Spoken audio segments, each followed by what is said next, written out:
Pongan un título a la clase: El amor por la Iglesia de Cristo. El amor por la Iglesia de Cristo. Bájale los graves. Y vamos a leer Colosenses 2, 1 al 7. Colosenses 2, 1 al 7. Dice así: porque quiero que sepáis cuán gran lucha sostengo por vosotros y por los que están en la Odisea y por todos los que nunca han visto mi rostro, para que sean consolados sus corazones, unidos en amor, hasta alcanzar todas las riquezas del pleno entendimiento, a fin de conocer el misterio de Dios el Padre y de Cristo, en quien están escondidos todos los tesoros de la sabiduría y del conocimiento. Y esto lo digo para que nadie os engañe con palabras persuasivas, porque aunque estoy ausente en cuerpo, no obstante en espíritu estoy con vosotros, gozándome y mirando vuestro buen orden y la firmeza de vuestra fe en Cristo. Por tanto, de la manera que habéis recibido al Señor Jesucristo, andad en Él, arraigados y sobreedificados en Él y confirmados en la fe, así como habéis sido enseñados, abundando en acciones de gracias. La verdadera motivación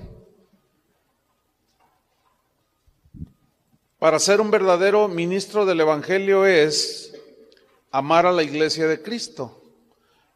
Alguien puede pastorear a la Iglesia de Cristo si no la ama, ¿no? El verdadero ministro, como Pablo, aquí en este caso, entiende muy bien que Jesús amó tanto a la iglesia que dio su vida por ella. Por eso Pablo en Efesios 5:25 dijo así: maridos, amad a vuestras mujeres, y miren su entendimiento, así como Cristo amó a la iglesia y se entregó a sí mismo por ella. ¿Hasta qué grado se entregó por la iglesia Cristo? Hasta la muerte, y ahí hace una analogía del marido con la esposa. Entonces, como Pablo sabía que la iglesia es la novia de Cristo, por eso él amaba a la iglesia de Cristo por quien él murió. Hace un tiempo alguien me mandó un correo y me decía: pastor, tranquilo, me decía, no se preocupe por la iglesia, no se preocupe, así me decía. No se preocupe, dice, usted se va a enfermar, y me decía un montón de cosas. Entonces yo le puse este versículo, 2 de Corintios 11, 27 y 28. 2 de Corintios 11, 27 y 28, porque me decía que no era bueno preocuparse por la iglesia, ¿no? Entonces, mira lo que dice aquí: en trabajo y fatiga, en muchos desvelos, en hambre y sed, en muchos ayunos, en frío y en desnudez, y además de otras cosas, lo que sobre mí se agolpa cada día, la preocupación por todas las iglesias. ¿Por qué Pablo estaba preocupado? Porque las falsas doctrinas estaban tratando de minar la fe de los creyentes. Por eso Pablo le dijo a Timoteo: si enseñas estas cosas, serás un buen ministro de Jesucristo. ¿Qué? Advertir sobre las falsas doctrinas. Es parte de la labor pastoral de un ministro. Entonces, Pablo entendía perfectamente que la iglesia necesitaba ser cuidada por verdaderos ministros, ¿sí? Si alguien quiere servir a Dios y tiene en su mente otra motivación que no sea por amor a Cristo y a su iglesia, no tiene nada que hacer en el ministerio. En Hechos 20, 28 y 29... ahí Pablo les habla a los pastores de Éfeso y miren lo que les dice: por tanto, mirad por vosotros y por todo el rebaño en que el Espíritu Santo os ha puesto por obispos, para apacentar la iglesia del Señor, la cual él ganó por su sangre. Porque yo sé que después de mi partida entrarán en medio de vosotros lobos rapaces que no perdonarán al rebaño. Por eso dice, cuiden al rebaño. Ahí les está dando instrucciones. Y en 2 Corintios 11:2,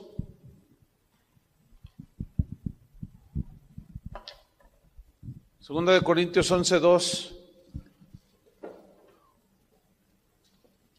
ahí vemos el celo de Pablo por la iglesia.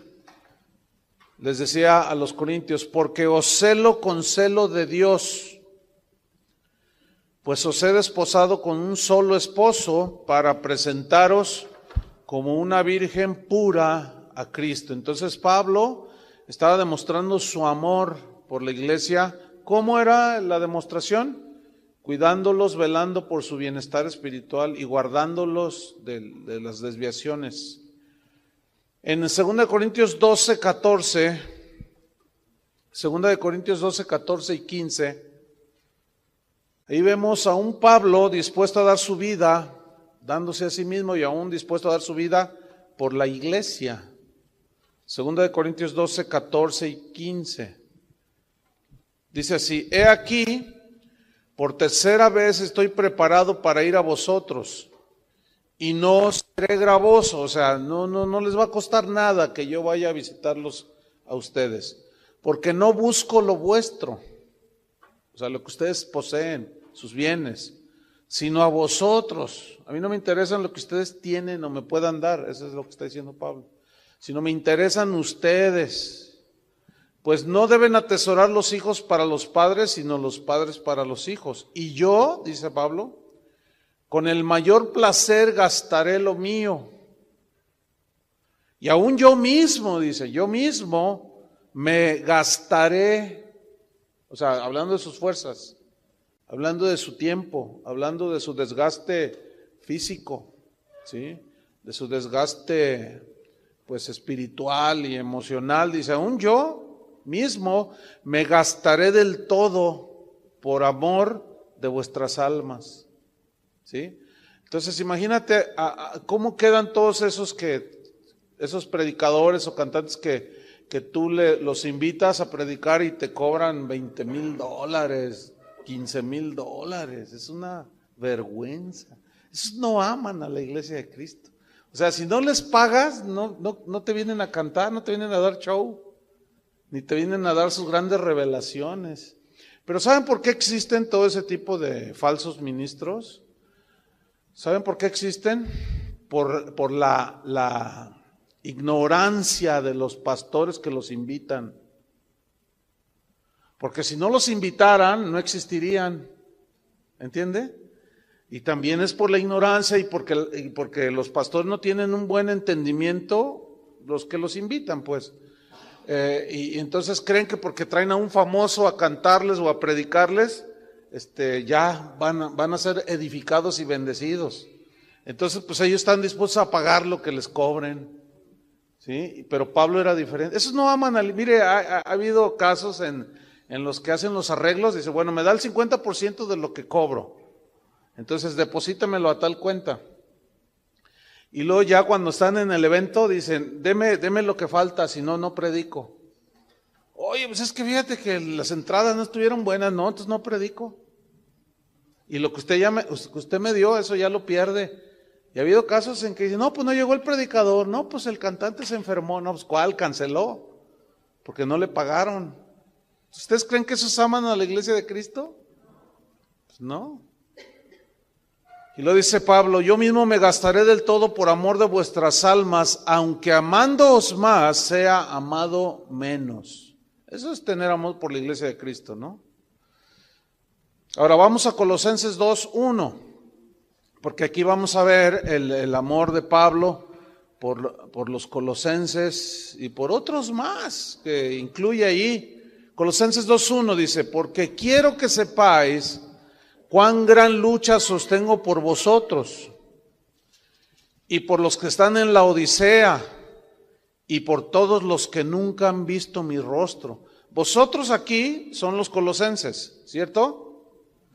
Y luego dice, los que están en la Odisea, esos son otros. Y los que nunca han visto mi rostro, pero que Pablo tenía noticias de que había muchos que estaban siguiendo a Cristo.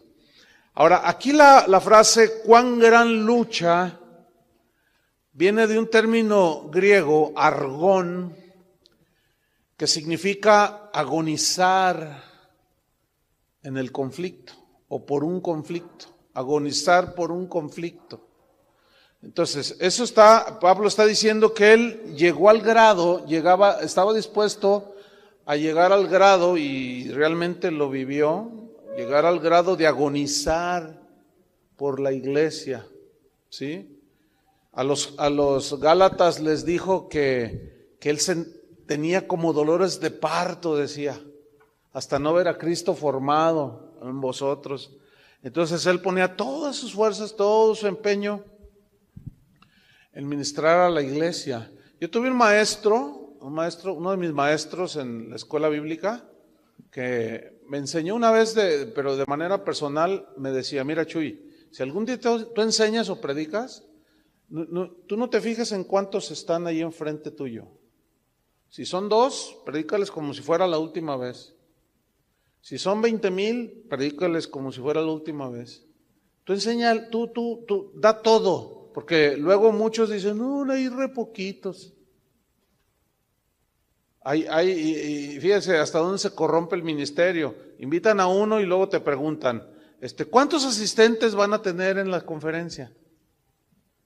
Si tú le dices: no, pues es una iglesia van a venir 200 personas. No voy. Claro, porque a mayor número de gente, eso significa más dinero para ellos. ¿Entienden? Porque luego suelen pedirle dinero a la gente. Entonces 200 pues, les dejan más 5,000 personas, ¿no? Entonces Pablo decía: yo agonizo. Pablo no se fijaba en el número de los colosenses. Él se fijaba en el valor de un alma, el costo que pagó Cristo, que fue su vida en la cruz. Entonces Pablo mostraba su amor a los colosenses. En el versículo 2, ahí vemos 5 cosas que Pablo deseaba para los cristianos en Colosas. 5 cosas. Están a partir del versículo 2. La primera cosa que él deseaba, o sea, él dice: yo sostengo gran lucha por todos ustedes para que sean consolados sus corazones. Y aquí el verbo consolar en el griego tiene más significados, y es orar, rogar, alentar, animar, confortar. Entonces, Pablo les enseñaba la palabra de Dios precisamente porque los amaba. Oraba por ellos, rogaba por ellos, los alentaba con la palabra de Dios, los animaba, los confortaba. Fíjate, en Hechos 20:31,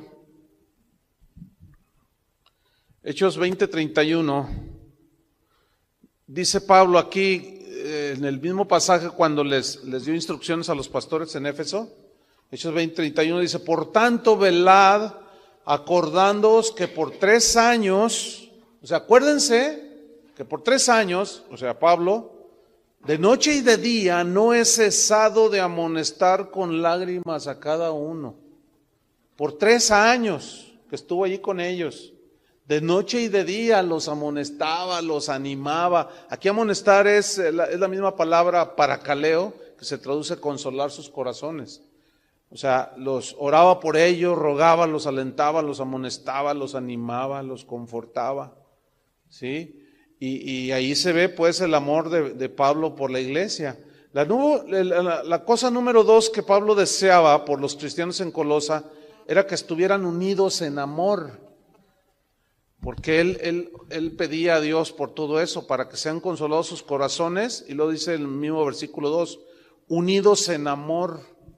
Aquí la palabra unidos en el griego significa entretejidos, así como un tejido de una tela, ¿sí? que está entretejido y totalmente unido, ¿sí? Los hilos, así es lo que él deseaba para ellos, le pedía a Dios que estuvieran entretejidos en amor, ¿sí? Que amaran a Dios, que se amaran entre ellos. Colosenses 3:13. Aquí les da una instrucción precisamente porque Pablo supo por Epafras que a veces había entre ellos falta de amor, ¿sí? Y Pablo decía, yo me preocupo por ustedes y quiero que sean así. Colosenses 3:13 y 14. Sopórtense unos a otros, ¿sí?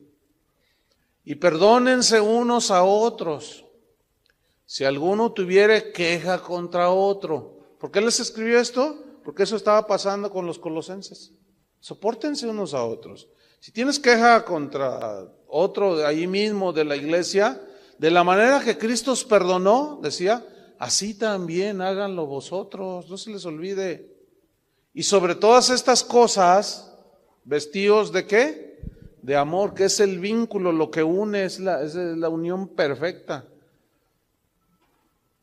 En primera de Juan 3:16, el apóstol Juan escribió sobre lo mismo y dijo, en esto hemos conocido el amor. O sea, el amor se conoce por lo que manifiesta el amor, por lo que hace el amor, en que Él puso su vida por nosotros. Así es que conocimos el amor de Dios, ¿no? Que Él puso su vida por nosotros. Y luego dice, también nosotros debemos poner nuestras vidas por los hermanos. Entonces ven cómo un rasgo del verdadero ministro es que ama a la iglesia de Cristo, y Juan era otro, ¿sí? Sin importar otra circunstancia, ellos amaban la iglesia de Cristo. Cosa número 3 que Pablo hacía para mostrar su amor por la iglesia, deseándoles, ¿qué? Número 3 está en el mismo versículo 2, Colosenses, ¿sí? 2:2 dice, hasta alcanzar todas las riquezas del pleno entendimiento. O sea, Pablo no quería que se quedaran en ignorancia, sino que alcanzaran todas las riquezas de pleno entendimiento, ¿sí?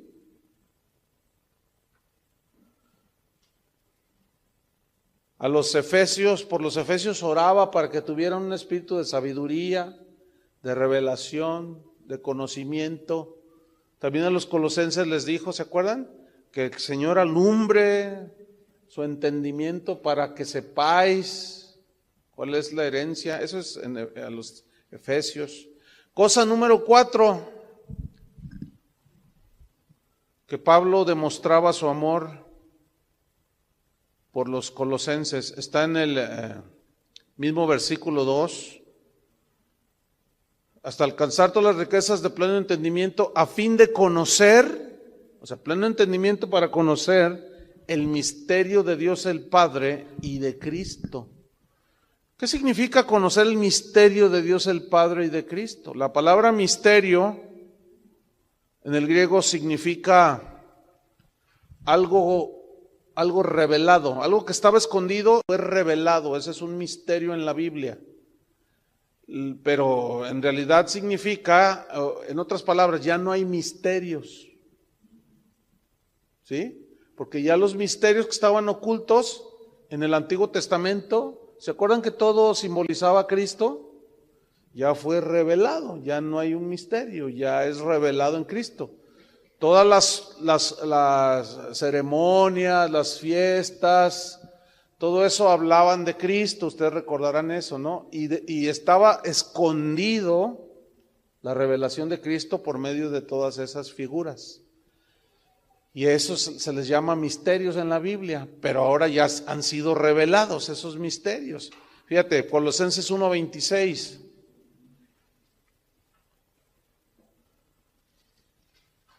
Y 27. Dice, el misterio que había estado oculto desde los siglos y edades, pero que ahora ha sido manifestado. Manifestado aquí es revelado, ¿sí? Es catalupsis en el griego. Ha sido revelado ¿a quiénes? A sus santos. ¿Quiénes son sus santos? San Jorge, Santa Cecilia, esos. ¿Quiénes son los santos? Los hijos de Dios, los cristianos, nosotros.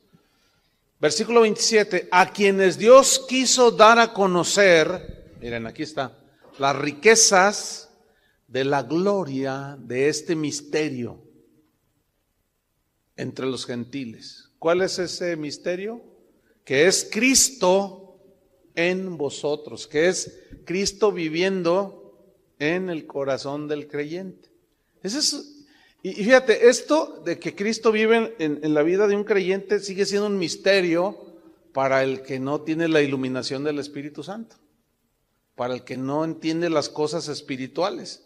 Solo aquellos que han nacido de nuevo, que están sellados con el Espíritu Santo, que tenemos la revelación del Espíritu Santo a nuestro alcance, no por nuestros méritos, sino por lo que Cristo hizo, nos es revelados estos misterios, ¿sí? Que Cristo vive en nosotros.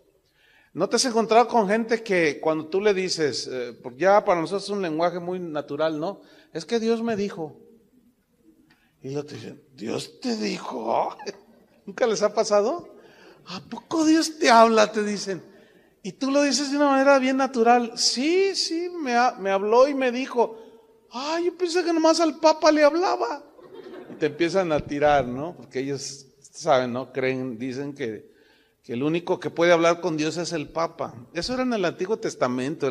Solamente el sumo sacerdote podía estar cara a cara en el lugar santísimo. Y ahí está el misterio, ¿sí? Que no todos entienden, pero que a los hijos de Dios, los que nacen de nuevo, les es revelado que es Cristo en nosotros. Y que Cristo es el único mediador entre Dios y los hombres. Y podemos ir directamente al Padre a través de Cristo, que es el camino, que es la puerta. Ese es un misterio ya revelado. Por eso la gente cuando escucha cosas como estas no entiende.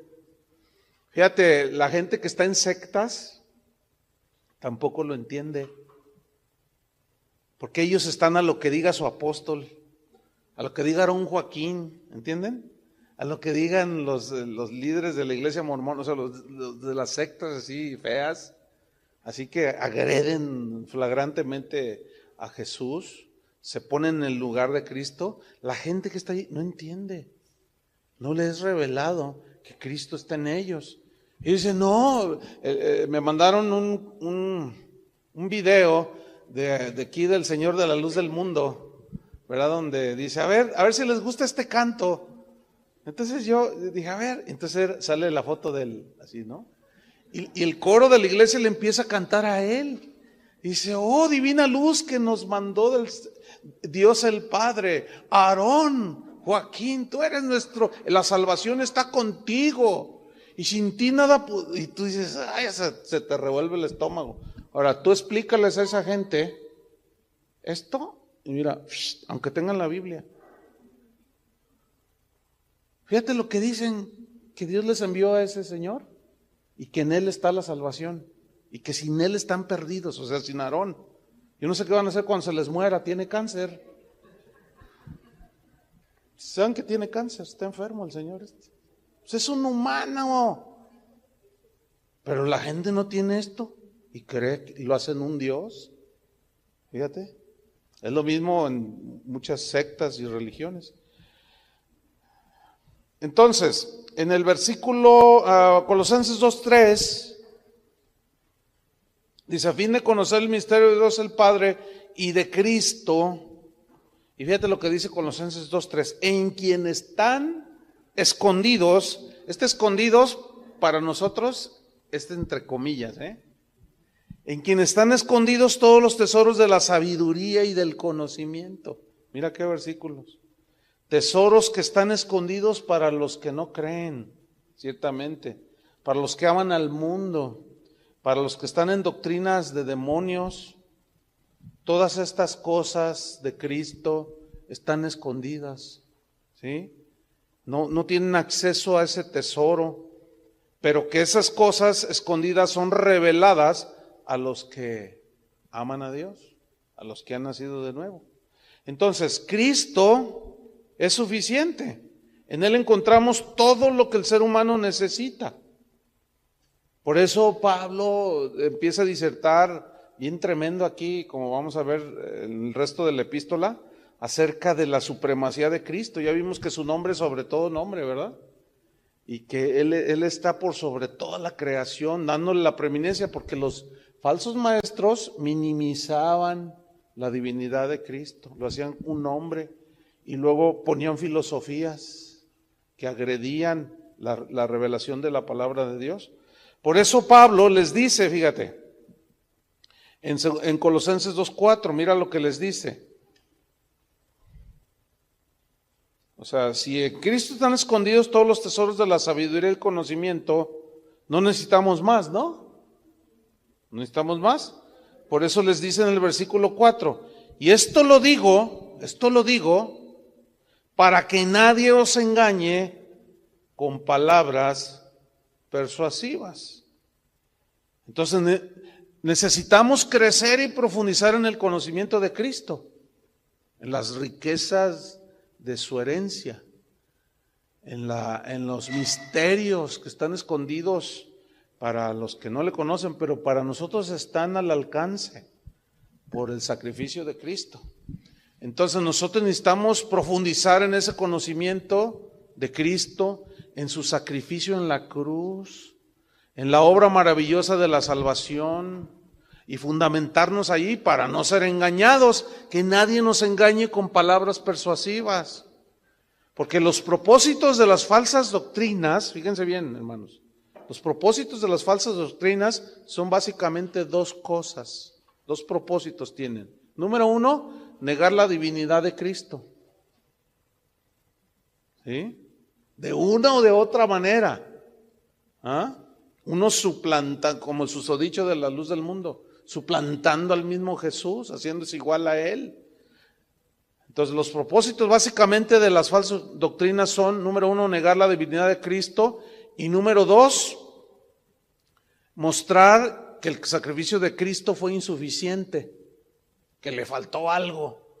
Por eso las religiones son hacer obras, ¿entienden? Hacer obras. Pero la Biblia es clara en Efesios, ¿verdad? No por obras, nadie es salvo por obras. Por gracia somos salvos, por medio de la fe. Y este es un regalo de Dios, es un don. No por obras, para que nadie se gloríe.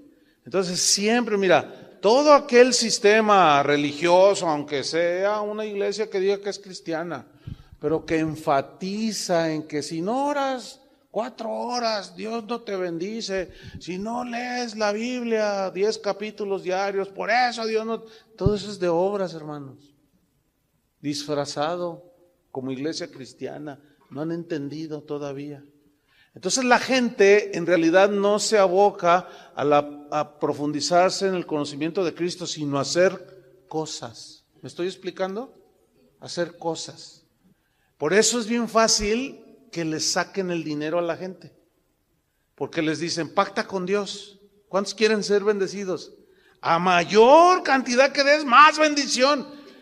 Entonces, vende tu casa, trae la factura de tu auto, y la gente va y lo hace. ¿Cuántos han visto eso? ¿Algunos de ustedes han visto eso? ¿Por qué? ¿Por qué es tan fácil? Porque son doctrinas falsas que agreden la suficiencia del sacrificio de Cristo y agreden la divinidad de Cristo.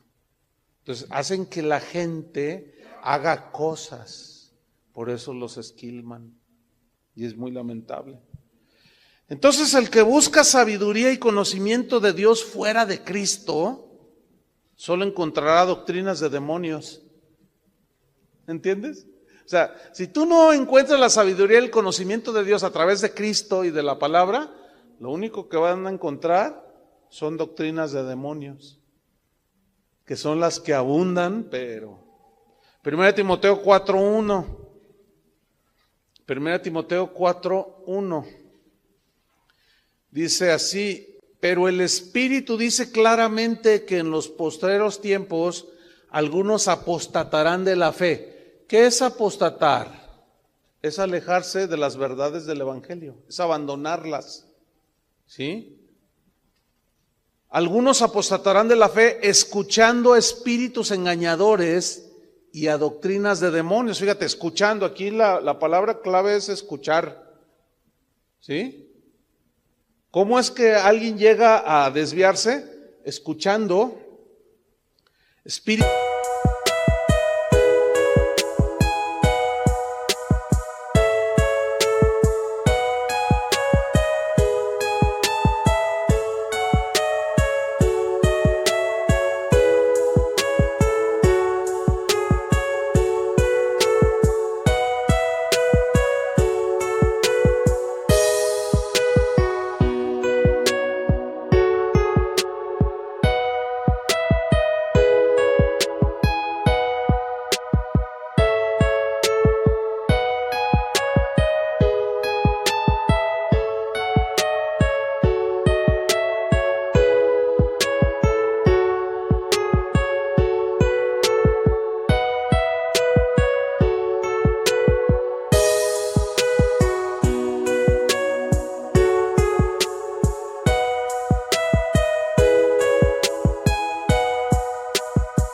engañadores. Aquí espíritus engañadores son falsos maestros, son falsos profetas.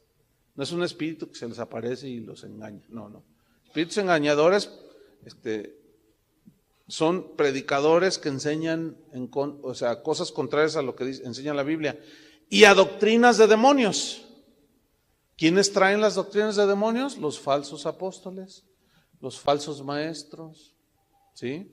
Por eso, hermanos, tenemos que analizar todo lo que escuchamos y todo lo que vemos, y tenemos que someterlo a la autoridad de la palabra de Dios. Todo lo que se diga, porque aún, fíjate, un cristiano que camina bien con el Señor, si no tiene esa precaución de someter todo a la palabra de Dios, corre el riesgo de ser engañado por alguna doctrina, que puede ser doctrina de demonio, ¿sí?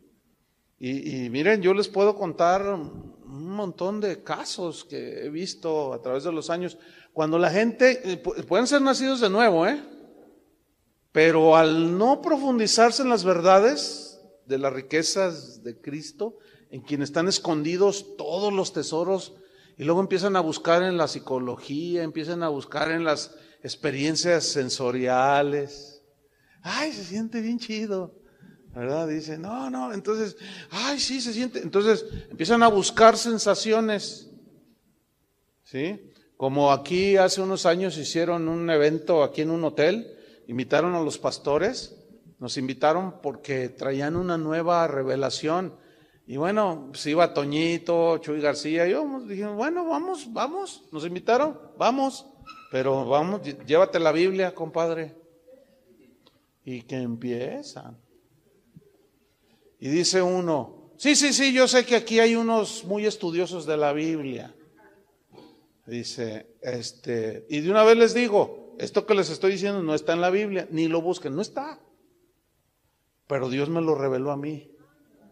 Órale, y nomás, todos, muchos, ¿me entienden? Pero otros, un buen número, nos empezamos a mirar así, ¿no? Y nos estaba viendo el tipo que estaba ahí enfrente, como diciendo, ¿te habla este? Entonces, miren, a propósito, agarrábamos la Biblia y le hacíamos así.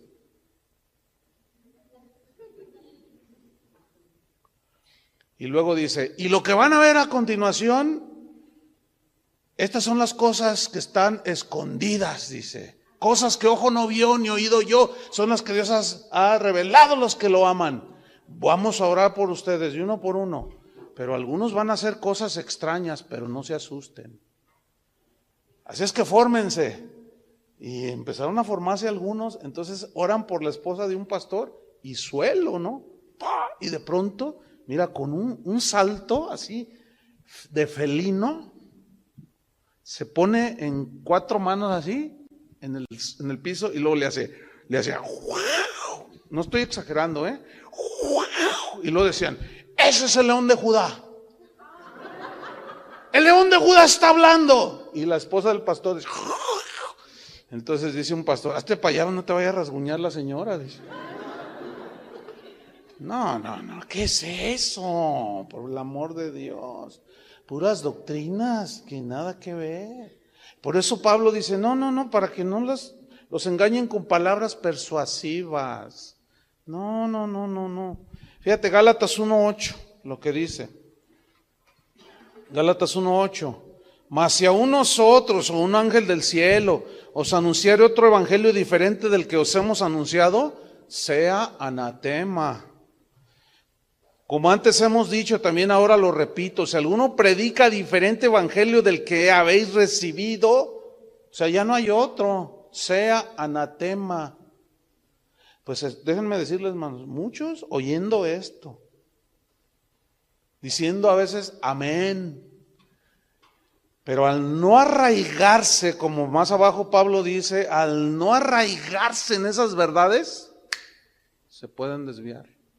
Por eso Pablo agonizaba y les decía a los de Éfeso, yo por 3 años, de día y de noche, no dejaba de amonestarlos con lágrimas, enfáticamente, y a Timoteo se lo dijo enfáticamente, predica la palabra a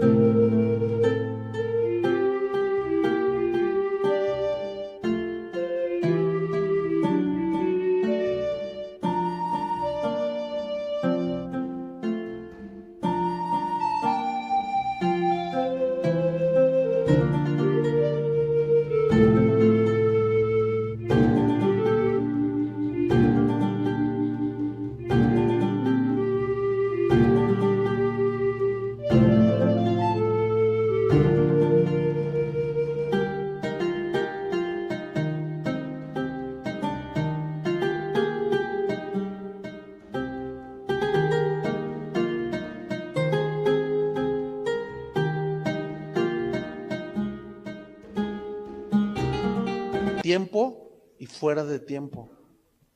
Redargúyelos, repréndelos, exhórtalos con toda paciencia y doctrina, porque vendrán tiempos cuando no les gustará escuchar la sana doctrina, sino que se amontonarán maestros conforme a sus propias concupiscencias y apartarán de la verdad el oído y se volverán a las fábulas.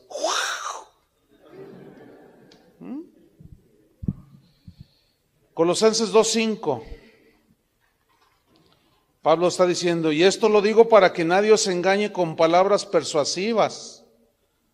Versículo 5, porque aunque estoy ausente en cuerpo, eso significa que Pablo estaba en la cárcel, No obstante, dice, en espíritu estoy con vosotros, gozándome y mirando vuestro buen orden.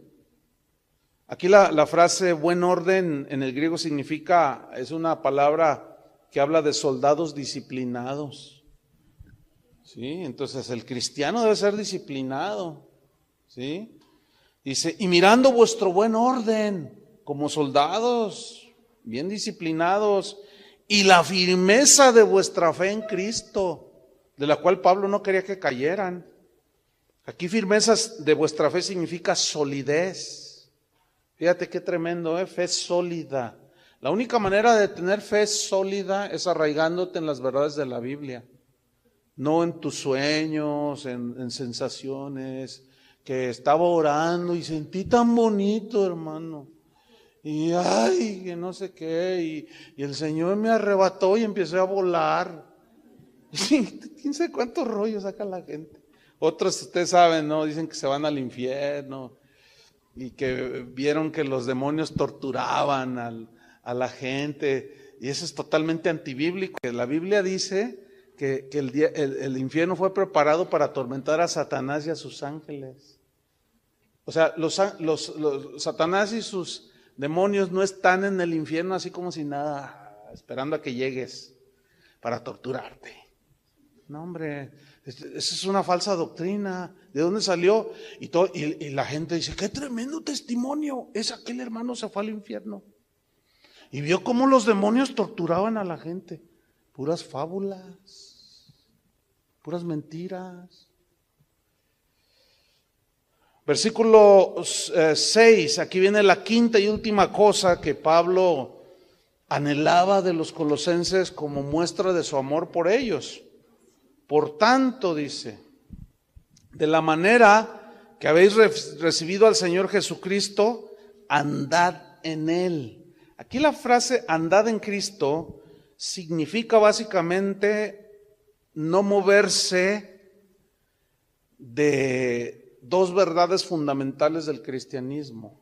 Andad en Cristo, repito, significa básicamente no moverse de dos verdades fundamentales. Una es que Cristo es Dios y la otra es que Él es suficiente para todo. ¿Sí? Cristo es Dios. Esa es una verdad fundamental, eso es andar en Cristo. ¿Sí? Que tú estés plenamente entendido de la divinidad de Jesucristo. Si no hay divinidad de Jesucristo, fue un hombre como tú y como yo. No tiene sentido, es como cualquier otra religión de un hombre bueno. Mahatma Gandhi, Buda, mucha gente, filósofos. ¿Sí? Entonces, ¿cuáles son esas dos verdades? Cristo es Dios y Cristo es suficiente para todo. O sea, no necesitamos más. Si Cristo es Dios y murió por mí, y si Dios nos dio a su Hijo, ¿cómo no nos dará todas las cosas? Y allí todas las cosas no significa lo material, como muchos interpretan en su pequeñísimo disciplina de estudiar la Biblia. Dar todas las cosas significa todo lo que concierne a la salvación y a la vida eterna. Pues claro, entonces, ¿nos falta algo? No nos falta nada, hermanos. Es suficiente el sacrificio de Cristo. ¿Sí? Por eso en el versículo 7, Pablo dice, habla de tres cosas aquí. Habla de arraigados, habla de arraigados, habla de sobreedificados, o sea, en Cristo, arraigados en Cristo, sobreedificados en Cristo y confirmados.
En la fe. ¿Qué significa? Vamos a ver brevemente cada una de estas tres palabras. La única manera de que tú estés bien sólido y andar en Cristo y firmeza en la fe es que tú estés arraigado. Aquí arraigado en el griego significa echar raíces. Echar raíces. Ahora, esto es una analogía de un árbol que echa raíces, ¿no es cierto? A mayor gruesura del tronco, más grandes las raíces. No es lo mismo que tú saques un arbolito así. Yo acabo de plantar unos en mi casa, que me regalaron todos árboles frutales chiquitos, y no batallé nada. Estaban en botes. Nomás le metí la mano así, y los saqué con todo y raíz, y una quieta raicita. Y ya había hecho los hoyos y ya los volví a plantar. Pero un pinito de este tamaño, quise cambiarlo de lugar y ¡ay! Me costó trabajo. Los pinos agarran bueno, todos los árboles, ¿no? Pero ahora imagínate ya un árbol de 2 metros, un árbol de 5 metros. Esos están como bien arraigados. Han echado raíces. Y mira, cuando un auto y hasta un tráiler se estrella con uno de esos arbolotes, el arbolote se queda firme y el otro se hace pedazo. ¿Por qué? Porque está bien sólido. habla de estabilidad, ¿entienden? De fortaleza, de arraigo. Entonces, la única manera de que en estos tiempos difíciles tú permanezcas bien sólidos, arraigándote ¿en qué? En las verdades del Evangelio. Que Cristo es Dios y que no te hace falta más. Arráigate allí, agárrate de allí, ahí plántate, ahí echa raíces y vas a ver, nada te mueve. ¿Sí? Y la otra palabra, sobre edificados, en el griego significa construir sobre algo sólido. Construir sobre algo sólido. Porque es sobre, edifica, ese sobre es encima de algo, ¿sí? Ahora, ¿sobre qué tú vas a construir algo sólido? ¿Alguien me puede decir? Sobre Cristo, ciertamente. Pero también sobre qué? Las verdades del Evangelio, las verdades sobre Cristo, sobre la divinidad de Jesús y sobre la suficiencia de su sacrificio. Porque ese es el contexto, ¿entienden? De toda la epístola. Cristo es Dios y estamos completos en Él. Entonces cuando dice arraigaos, echen raíces en esas verdades de que Cristo es Dios y que su sacrificio es completo, no falta nada. Y sobreedifiquen, construyan sobre algo sólido. ¿Qué es lo sólido? La verdad de que Cristo es Dios y de que su sacrificio es suficiente y que tú no necesitas nada más, ya está hecho. Entonces sobreedifica. Y la palabra número 3 que aparece allí es confirmados en la fe. Y aquí confirmados en el griego habla de un caminar seguro. ¿Sí? En el griego eso significa confirmados. ¿Sí? De un caminar seguro. Ahora, ¿un caminar seguro en qué? A ver, el que me lo diga se salva. Sí, yo sé que es en Jesús, pero ¿en qué? Piensen. ¿Qué estoy enfatizando? ¿Qué estaba enfatizando Pablo? ¿Cuáles eran las dos verdades fundamentales que él estaba diciendo que debían de arraigarse? Que Cristo es Dios y que su sacrificio es suficiente, que no tenemos que añadirle nada. Entonces, confirmados en la fe es caminar seguros en estas dos verdades. Porque alcanzan a ver que ese es el contexto de todo lo que estamos viendo. Ese era el pleito con los falsos maestros. Quitar a Jesús su divinidad y hacer insuficiente su sacrificio, como lo vamos a ver en la segunda clase. Cómo Pablo ataca las filosofías. Versículo 7, arraigados, sobreedificados y confirmados en la fe, así como habéis sido enseñados. O sea, los colosenses fueron bien enseñados. El asunto es la perseverancia, el arraigo,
edificar, el caminar confirmados en la fe.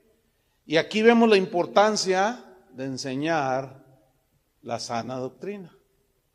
Ahí está, no hay otra manera en que un cristiano pueda permanecer sólido. ¿Sí? A mayor se entiende que cuando un cristiano es fundamentado en las verdades del Evangelio y de quién es Cristo, se entiende que al paso de los años es más sólido porque el tronco crece. las raíces se hacen más sólidas, ¿no es cierto? Entonces, pasan los años. Yo, por ejemplo, lo veo al hermano Pablo Hunter, mi tutor de toda la vida. Y no, si tú le llegaras y le dijeras, oye hermano, por ahí escuché que Cristo no es Dios, para que veas cómo te pone. Te da una revolcada con la Biblia, en el buen sentido, obviamente, se entiende. Porque está más arraigado que nunca, ¿te imaginas? Toda la vida, arraigado, echando raíces en las verdades de Cristo, de quién es Él en su obra, en que su nombre es sobre todo nombre, y tú le llegas con tu revelacioncita a un hombre así, no hombre, olvídate. Pero le llegan a alguien que descuida la oración, el estudio de la Biblia, y le dicen, me fui al infierno, ¿te lo cuento? Ay, ¿qué viste? A los demonios torciéndoles los brazos a los hermanos. Y ahí vi a tu abuelita. ¿Mi abuelita? No. Y engañan y la gente, ay. Fíjense, ¿cuántos han tenido un sueño feo? Todos. Yo soñé que se les caía el techo, pero de allá para acá, y yo estaba acá. Todos hemos tenido un sueño feo, ¿no? Entonces, tú tienes un sueño feo, entonces, vas y se lo cuentas, soñaste que aquel, ¿verdad? Entonces, el otro dice, sí es que soñaste, se me hace que comiste muchos tacos, hermano. Pero alguien que no está sólido, ¿sí? Lo mueven, lo hacen dudar. Ay, hermana, soñé que se te colgaba un diablo de la espalda. ¿Y qué hice en el sueño? ¿Qué hice yo? No, pues nomás decías, ay. Y luego dijiste, Madre Santísima, ayúdame. Entonces, ay, hermano, yo no sé qué te tratará de decir el Señor con ese sueño. Ahí anda, ay, Dios mío, ¿qué querrá decir? ¿Qué significará? Ahora, yo no estoy negando que eventualmente Dios pueda dar en un sueño, que no es lo común ya en el Nuevo Testamento, porque se nos dio ya la palabra de Dios. Pero a veces Dios en su soberanía, ¿sí? Pero eso hay que analizarlo a la luz ¿de qué? De la Biblia. Acuérdense bien de eso. Entonces vemos la importancia de haber sido enseñados en la sana doctrina. Fíjate, rápidamente, 1 Timoteo 1:3. Le dice a Timoteo, como te rogué, 1 Timoteo 1:3, escríbanlo, y 2 Timoteo 4:1. En 1 Timoteo 1:3 dice, como te rogué que te quedases en Éfeso cuando fui a Macedonia, para que mandases a algunos que no enseñen diferente doctrina. Ahí está. Ni presten atención a fábulas. Fábulas son mitos, ¿sí? Y genealogías interminables que acarrean disputas, más bien que edificación de Dios, que es por fe. Así te encargo ahora, Timoteo. Que no dejes que enseñen diferentes doctrinas respecto de Cristo, de la salvación, de la redención. Cuida bien eso, Timoteo. Y en 2 Timoteo 4:1 le dice, te encarezco delante de Dios y del Señor Jesucristo, que juzgará a los vivos y a los muertos en su manifestación y en su reino, que prediques la palabra, que instes a tiempo, fuera de tiempo, redarguye, reprende, exhorta con toda paciencia y doctrina. Porque vendrá tiempo cuando no sufrirán la sana doctrina, sino que teniendo comezón de oír se amontonarán maestros conforme a sus propias concupiscencias y, dice, apartarán de la verdad del oído y se volverán a las fábulas. Por eso en Tito 2:1, y aquí hacemos un receso, Tito 2:1, dice, pero tú habla lo que está de acuerdo con la sana doctrina. Lo que está de acuerdo con la sana doctrina. Bien.